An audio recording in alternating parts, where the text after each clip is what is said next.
2장 1절부터 12절 말씀입니다. 마태복음 2장 1절부터 12절 말씀까지 우리 교독하시겠습니다.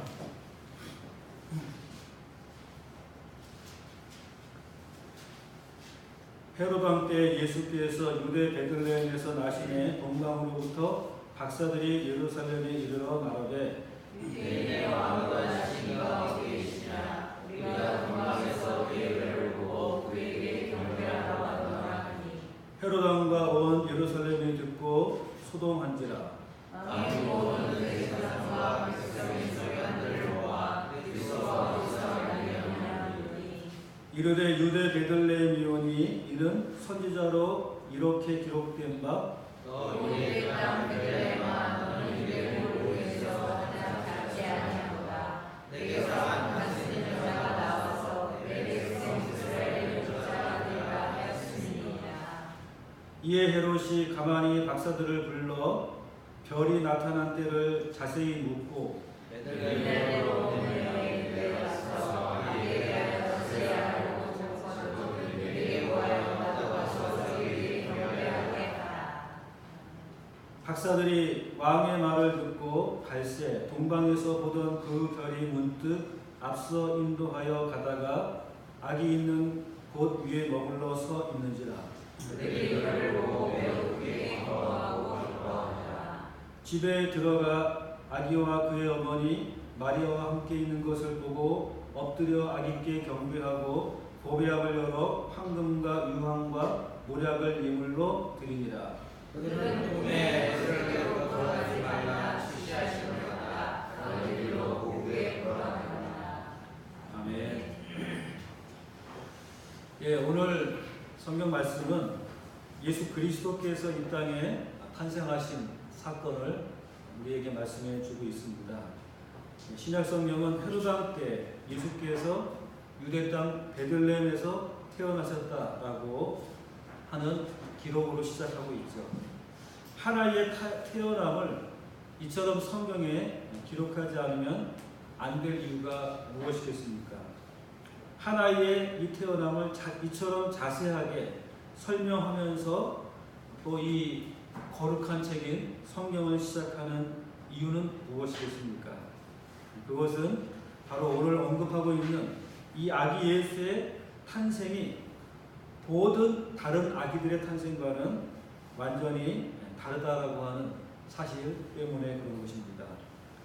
이 아이의 외모나 태어나는 모습이나 이런 모든 것들은 세상의 다른 아이들과 전혀 다르지 않지만 그럼에도 불구하고 베들레헴에서 태어난 이 아기는 이 세상에 태어난 수많은 아이들과는 완전히 다른 구별된 탄생이라고 하는 것이죠. 그 누구도 수천 년 전부터 예언되어져서 이 땅에 태어난 사람은 없습니다. 그냥 어느 날 어느 순간에 우리에게 자녀가 생기고 태어나는 것이지 언제 누가 어느 때 태어날 것이다 이런 예언의 말씀에 따라서 탄생한 사람은 아무도 없다는 것이죠. 오늘 예수 그리스도 탄생은 그냥 탄생하는 것이 아니라 하나님께서 이미 오래전에 예언하시고 말씀하신 그 모습 그대로 또 그 장소 또 그 환경 그대로 탄생하신 특별한 탄생, 완전히 예언되어진 탄생이었다라고 하는 것입니다.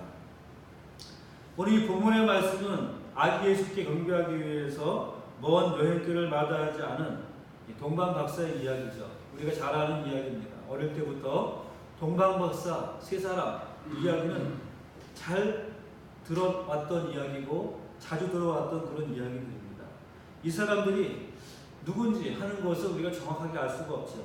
어떤 사람들은 인도에서 온 사람이다 이렇게 말하기도 하고 어떤 사람들은 파르티아라고 하는 곳에서 아니면 그리스 아니면 애굽에서 왔다 이렇게 생각을 합니다. 또 이들의 신분에 대한 의견도 다양하게 있습니다. 이들은 왕들이다 이렇게 생각하는 사람도 있고 아니면 어떤 귀족들이다 이렇게 생각하기도 합니다. 또 이 사람들은 이 점성술사다 뭐 이런 이야기도 하고 여러 가지 다양한 생각들을 가진 사람들이 있죠. 교회의 전승에 의하면 이 세 사람의 이름이 나오는데 멜키오르, 또 발티사르, 또 가스파르라고 하는 이름을 가졌다라고 전해집니다. 그러니까 이 사람들 과연 어떤 사람인지, 어떤 신분인지, 어느 나라에서 왔는지 이 모든 것들이 다 베일에 감추어진 이런 사람들이었습니다. 그런데 본문에서는 이들을 박사라고 표현하고 있죠. 박사. 이 말은 천체 현상을 연구하면서 인간의 생사화복과 기륭을 예언하는 점성술사들이었다. 이렇게 여겨집니다. 그리고 이들은 고대 사회의 현자들, 굉장히 지식적인 면에서나 모든 면에서 존경받는 그런 인물이었을 것이다.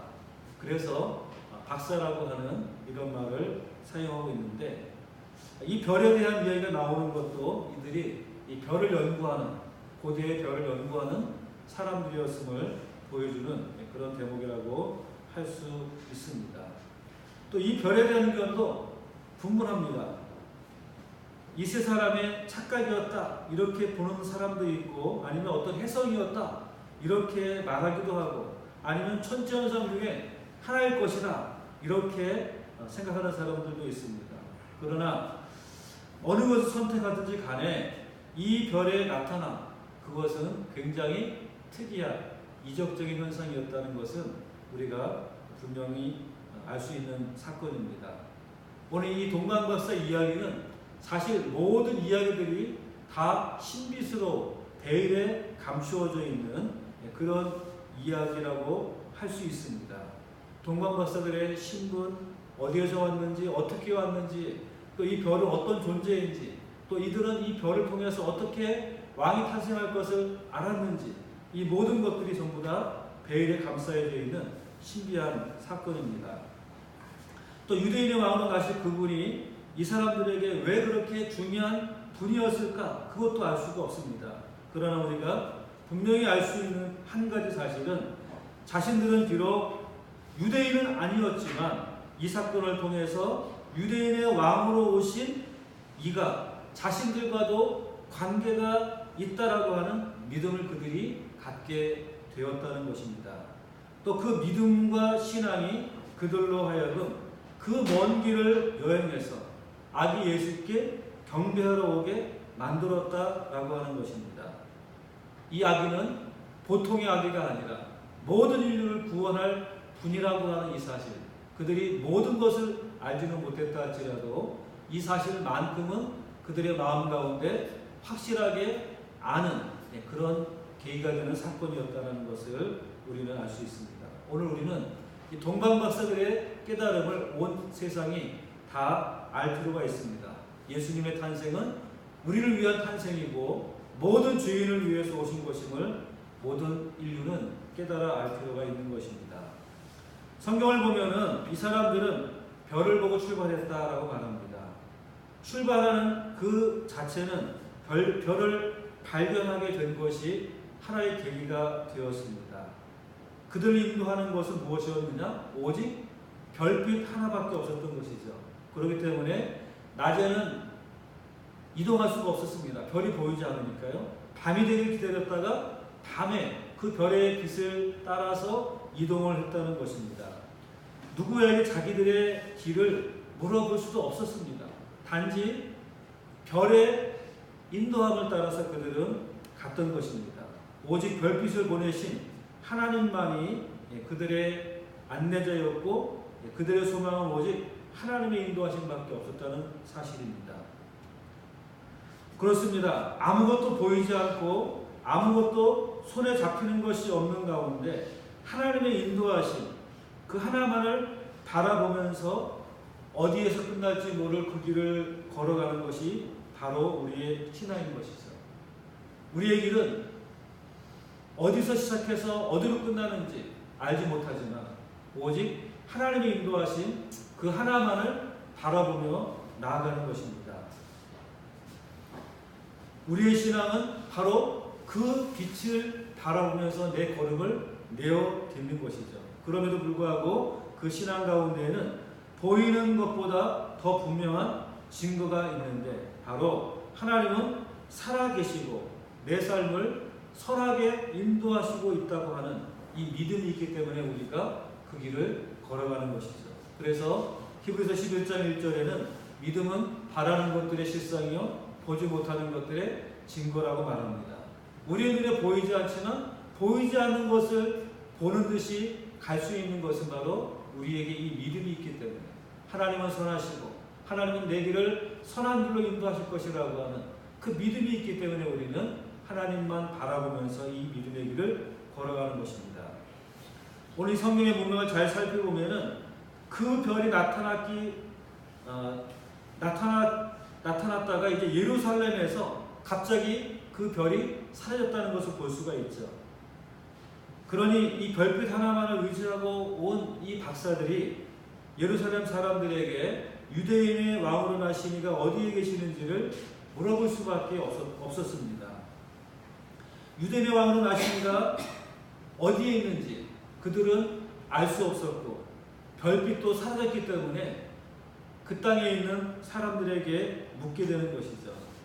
그런데 이것이 헤롯의 관심을 끌었습니다. 왜냐하면 유대인의 왕이 어떤 자신 말고도 또 다른 유대인의 왕이 태어났다라고 하는 것은 매우 심각한 문제죠. 그렇기 때문에 이 헤롯 왕은 이 사실을 자세하게 알기 원했습니다. 그래서 왕의 명령으로 제사장과 여러 서기관들이 모여서 유대인 왕이 어디에서 태어나느냐 이것을 물어보았더니 이들이 성경의 지식을 가지고 답을 외워놓았습니다. 어디죠? 유대 땅 베들레헴에 메시아가 태어날 것을 예언했다라는 이 사실을 말하게 됩니다.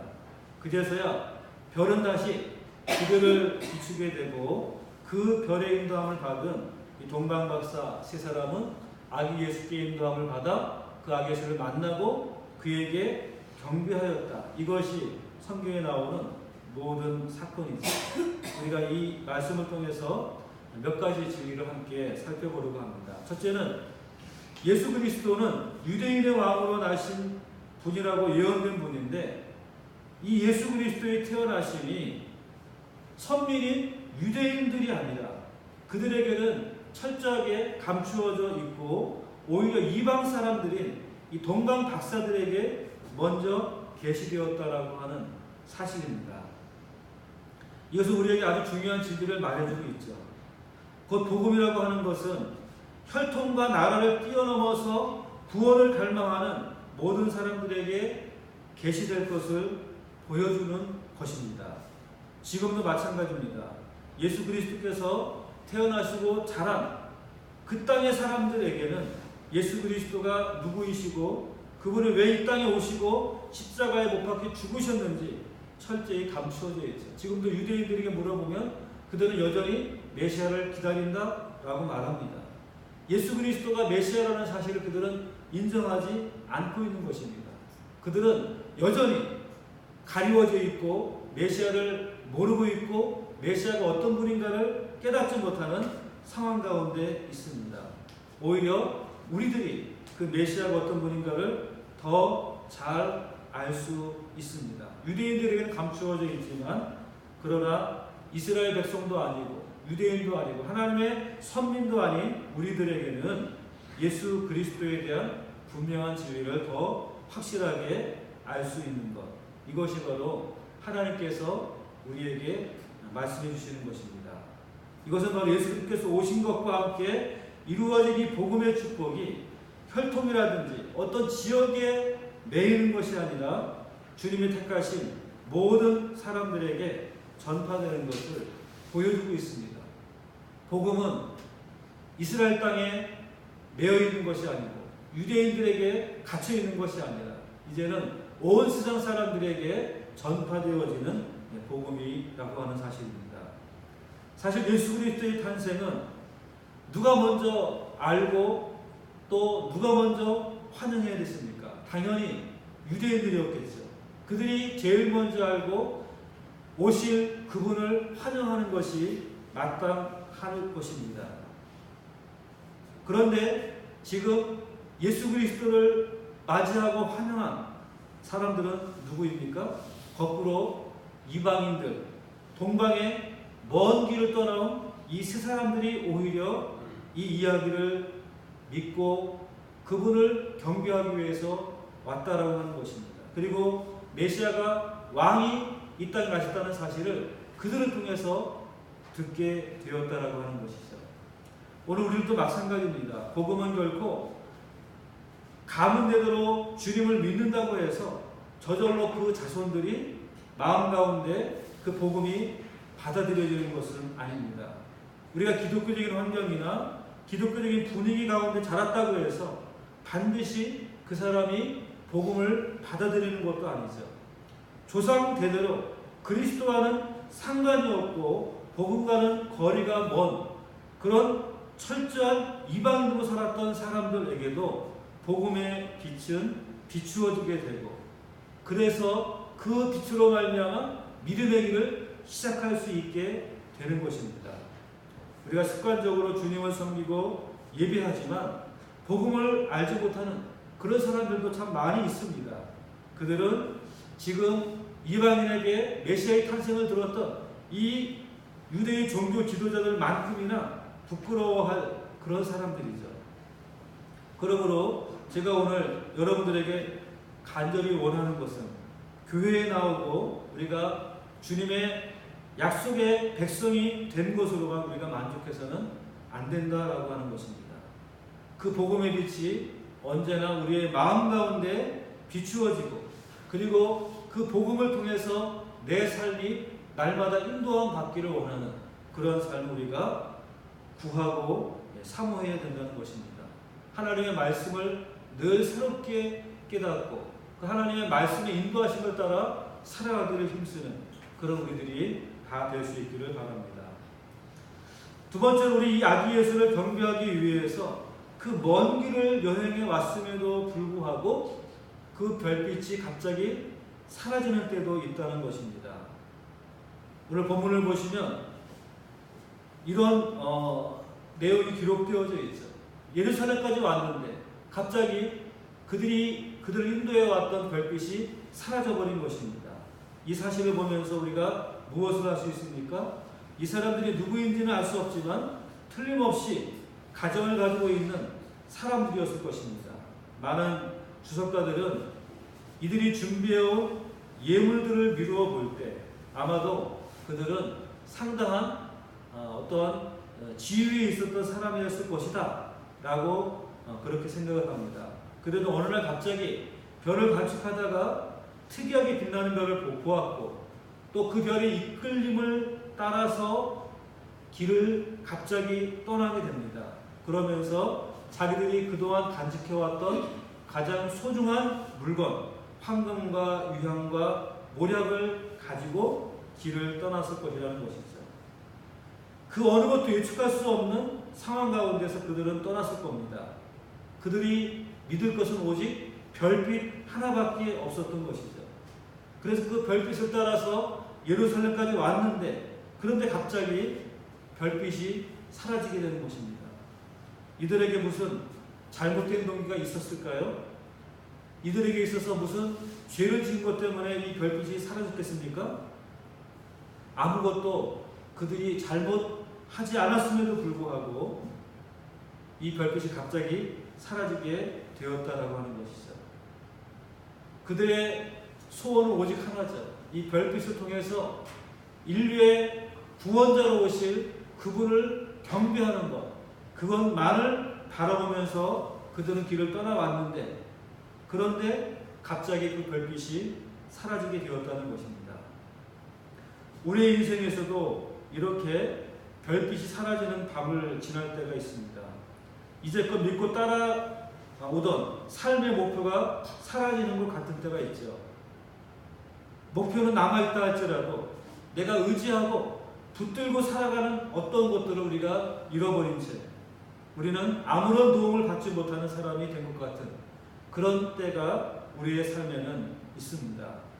이런 일들은 어떻게 일어나게 될까요? 왜 이런 일이 우리의 삶에 찾아오게 되겠습니까?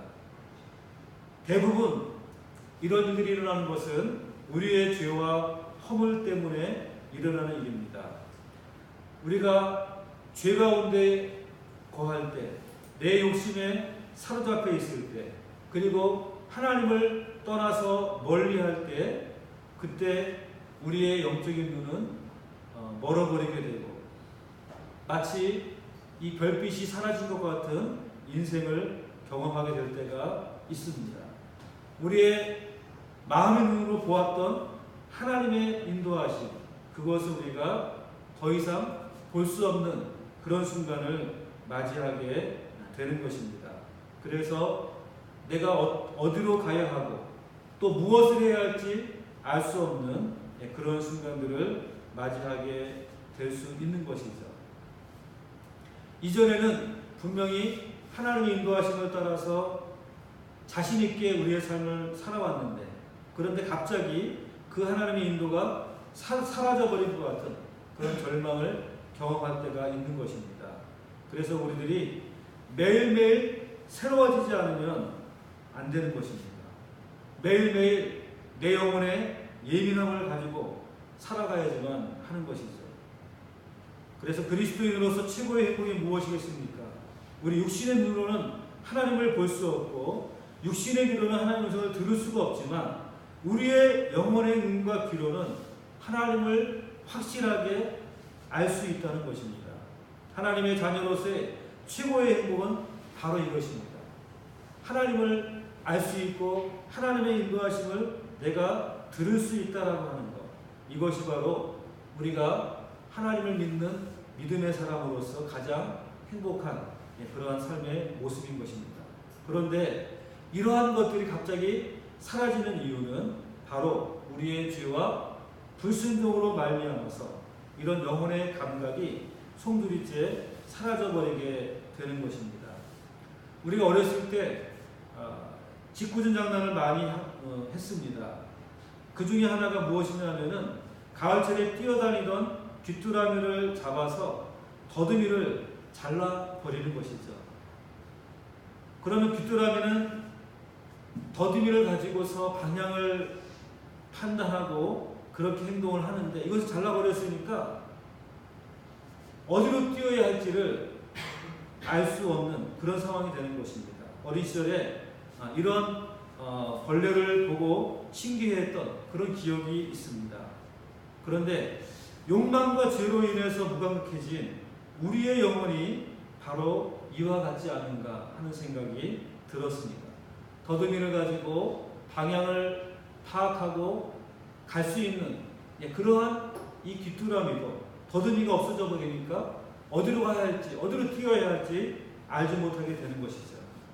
우리가 죄로 말미암아서 무감각해진 우리의 영혼이 바로 이와 같지 않은가, 이런 생각이 드는 것입니다. 그러므로 우리의 신앙은 날마다 부어주시는 하나님의 은혜가 필요하고, 하나님의 은혜로 말미암아서 우리의 심령이 날마다 새로워져야지만 하는 것입니다. 우리의 육신의 정욕과 욕망에 사로잡히지 않도록 날마다 하나님의 은혜를 내 마음 가운데 채워야지만 하는 것이죠. 우리가 하나님의 은혜가 사라지고 없어지게 된다면 우리는 저절로 어디로 가게 될까요? 육신의 욕망과 육신의 정욕에 사로잡힐 수밖에 없는 것입니다. 그러므로 우리는 날마다 내 마음 가운데, 내 영혼 가운데 하나님의 은혜가 채워지도록, 하나님의 어떠한 기쁨이 내 마음 가운데 사라지지 않도록 늘 새롭게 내 마음을 주님 앞에 드려야지만 하는 것입니다. 그러나 우리의 인생에 별빛을 잃어버리고 어찌해야 할지 알지 못하는 그런 상황은 반드시 태만하고 나태하게 살아가는 사람들에게만 일어나는 일은 아닙니다. 예수 그리스도께 전심으로 경배하고 그분을 높이기 위한 마음 하나로 먼 길을 걸어왔고 지나왔던 이 동방 박사들과 같은 사람들에게도 별빛을 잃어버릴 때가 있다는 것입니다. 주님만을 섬기며 살기로 결심한 사람들에게도 때로는 이렇게 철저한 어두움 가운데 놓여질 때가 있다고 하는 것을 우리는 기억해야 됩니다. 주님만을 따르겠다는 결심을 가지고 살아가면 하나님의 인도와 기쁨과 사랑과 은혜만이 충만한 날들이 기다리고 있다고 생각하기 쉽습니다. 하지만 그것은 어디까지나 우리의 생각일 뿐이죠. 때때로 하나님의 인도하심을 따라서 살아감에도 불구하고 우리의 인생에는 위기가 찾아오고 어둠이 찾아오고 고난의 순간이 찾아오게 된다는 것입니다. 우리가 사도 바울의 한번 생애를 생각해 보시기 바랍니다. 예수 그리스도를 만난 이후로 그는 복음을 전하겠다는 사명 하나로 살기로 결심을 했습니다. 그래서 그는 평생을 복음을 전하는 전도자의 삶을 살았습니다. 하지만 그는 그 전도자의 삶을 사는 내내 수많은 어두움과 고난의 시간들을 지나야지만 했죠. 우리도 마찬가지입니다. 주님만 섬기며 살려고 하지만 때때로 별빛조차 사라진 어두운 밤하늘 아래서 길을 몰아야 되는 그런 처지에 놓일 때가 있다는 것이죠. 우리가 하나님 앞에 죄를 짓지 않았음에도 불구하고 우리 연약함 가운데 있지 않았음에도 불구하고 때때로 이러한 순간들이 찾아온다는 것입니다. 그러나 주님을 진심으로 경배하고자 하는 사람들에게 때때로 이런 영혼의 어두운 밤을 경험하게 하시는 것은 그들이 종종 잃어버리기 쉬운 것들을 깊이 깨닫게 해 주시기 위한 하나님의 방법이라는 사실을 우리는 기억해야 됩니다. 주님을 열렬히 섬기며 살아가는 사람들이 빠지기 쉬운 문제 가운데 하나는 무엇입니까? 하나님의 은혜보다는 나의 열심, 나의 노력, 그것을 대견하게 생각하기 쉽다는 것입니다. 자신의 삶에 대한 큰 자부심을 말하는 것입니다. 그래서 하나님은 주님 한 분만을 위해서 막 달려가는 우리에게 어느 한 지점에서 별을 잃은 밤하늘 아래서처럼 갈 길을 몰라 불안에 떠는 그런 순간들을 주신다는 것입니다. 이것은 주님을 위해서 아주 씩씩하게 살아갈 수 있었던 그 모든 날들은 사실은 내 자신의 힘과 능력에 의해서 그렇게 한 것이 아니라는 사실을 우리에게 깨닫게 해주시기 위한 하나님의 방법인 것입니다. 네가 잘해서, 네가 잘나서 그렇게 살았던 것이 아니야. 이것을 우리로 하여금 깨닫게 해주시는 것이죠. 우리의 약함과 우리의 무능함을 다시 한번 발견할 수 있게 만드는 순간이 된다는 것입니다. 그래서 다시 한번 하나님만을 의지하도록 하시기 위한 하나님의 방법인 것입니다. 그럼에도 불구하고 우리에게 주시는 소망이 있습니다. 그것은 잠시 길을 잃은 이 동방박사들이 결국은 하나님께서는 안전하게 베들레헴으로 인도하셨다라고 하는 것입니다. 목적지에 도달하게 인도하셨다는 것이죠. 사실 베들레헴이 아무리 작은 동네라고 할지라도 그때는 가이사의 명령에 따라 인구조사를 받기 위해서 수많은 사람들이 이동하는 때라서 예수님이 태어난 장소를 찾기라는 게 무척이나 어려웠을 것입니다. 하지만 사라졌던 그 별이 다시 나타나서 찬란하게 그 빛을 비추고 그들을 인도하였기 때문에 그들은 아기 예수를 무사히 만나고 그분께 경배할 수 있었던 것이죠. 잠시 동안은 어두움 가운데 놓아주셨지만 그러나 곧 다시 별빛이 그들을 인도해서 그들을 목적지로 안내해 주었던 것입니다. 하나님은 그런 분이십니다. 유대인의 왕으로 나신 메시아에게 경배하고 싶은 이 사람들에게 마침내 찬란한 빛이 다시 나타나게 되죠. 그들은 기뻐했습니다. 왜 기뻐했을까요? 이제 주님을 경배할 수 있게 되었구나. 그것으로 말미암아 기뻐했던 것입니다. 금년 한 해 동안에 여러분 감사한 제목들이 많이 있을 것입니다. 과연 무엇을 내가 주님께 감사해야 될지 한번 생각해 보시기 바랍니다.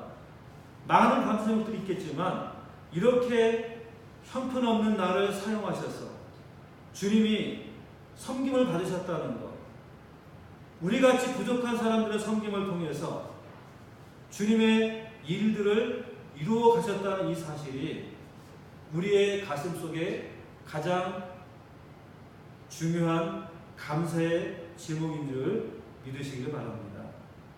우리같이 쓸모없는 죄인들, 우리같이 보잘것없는 자들을 주님께서 택하시고 또 불러주시고 주님의 일을 할 수 있도록 그렇게 사용해 주셨다고 하는 것, 이것이 얼마나 큰 은혜입니까?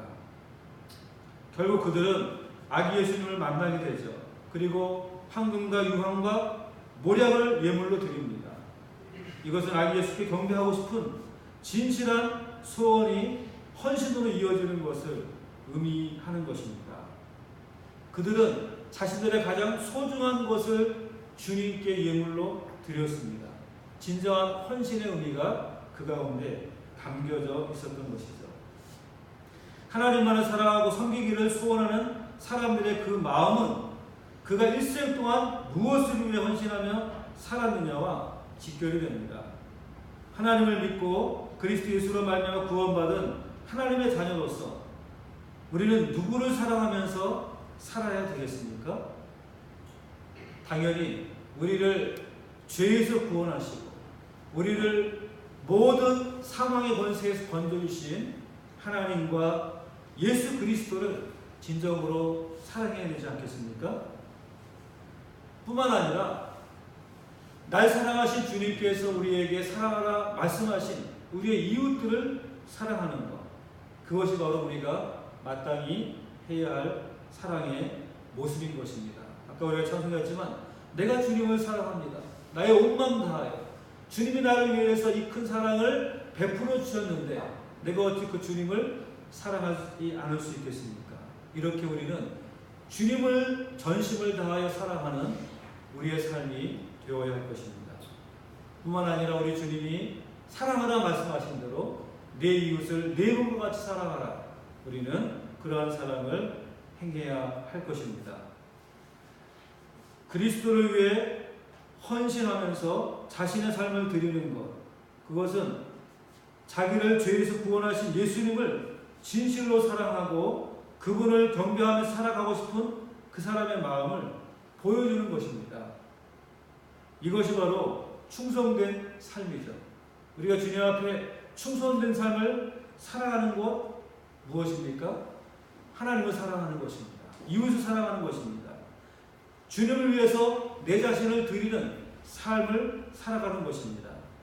주님을 사랑하고 하나님의 교회를 사랑하고 자신들에게 맡긴 영혼을 깊이 사랑하고 주님 안에서 자신에게 주어진 사명을 사랑하고 그렇게 맡은 바 모든 일들을 내가 충성스럽게 감당하는 삶을 살아가는 것, 그것이 참으로 우리가 살아야 될 삶의 모습인 것입니다.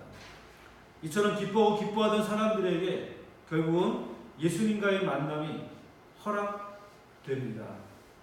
그들은 그들의 간절한 소원이었던 아기 예수를 만나고 그 아기 예수의 탄생을 기뻐하고 경배하고 그들은 기쁨으로 돌아갈 수 있었던 것입니다. 이방인이었지만 그들은 메시아를 만나고 그분을 마음 가운데 모시고 돌아갈 수 있었던 것입니다. 주님 앞에 자신들의 가장 소중한 것을 기꺼이 드릴 수 있었던 것이죠. 그들의 발걸음은 결코 헛되지 않았던 것입니다. 그들의 수고는 다 보상을 받게 되었다라고 하는 것입니다. 우리의 성탄절 과연 어떤 날입니까? 하나님이 우리를 위해서 이 세상에 사람의 몸을 입고 오셔서 우리 안에 거하게 하신 예수 그리스도, 그것은 하나님이 우리를 위해서 주신 최고의 선물입니다. 하나님의 사랑을 우리에게 가장 극적으로 나타내 보여주신 사건입니다. 주님에게도 아들보다 더 귀한 것을 우리에게 주실 수는 없었죠. 그렇게 내민 이 구원의 손을 붙들고 그 구원의 은혜를 받게 된 우리들의 마땅한 반응은 바로 그분을 경배하고 또 그분의 모든 사랑에 내 자신을 기꺼이 내어드리는 것인 줄 믿습니다. 이번 성탄절이 우리 인생에 하나의 전환점이 되었으면 좋겠습니다. 이 동방박사들에게는 아기 예수의 탄생이 그들의 인생에 있어 놀라운 전환점으로 그들의 평생을 바꿔놓는 사건이 되었던 것처럼 이제 우리도 주님을 모시고 내 마음 가운데 그 주님의 은혜와 사랑을 기억하면서 주님을 위해서 내 자신을 기꺼이 드릴 수 있는 나의 가장 소중한 것을 주님께 내어놓고 주님의 뜻대로 살아갈 수 있는 우리의 삶이 될 수 있기를 바랍니다. 우리 주님이 우리를 위해서 오셨고 우리를 위해서 가장 귀한 것들을 주셨기 때문에 우리는 그 주님의 사랑에 감사하면서 우리도 우리의 가장 소중한 것들 모든 것들을 주님께 예물로 드릴 수 있는 우리 모든 주님의 백성들이 다 될 수 있기를 주님의 이름으로 축원합니다. 기도드리겠습니다.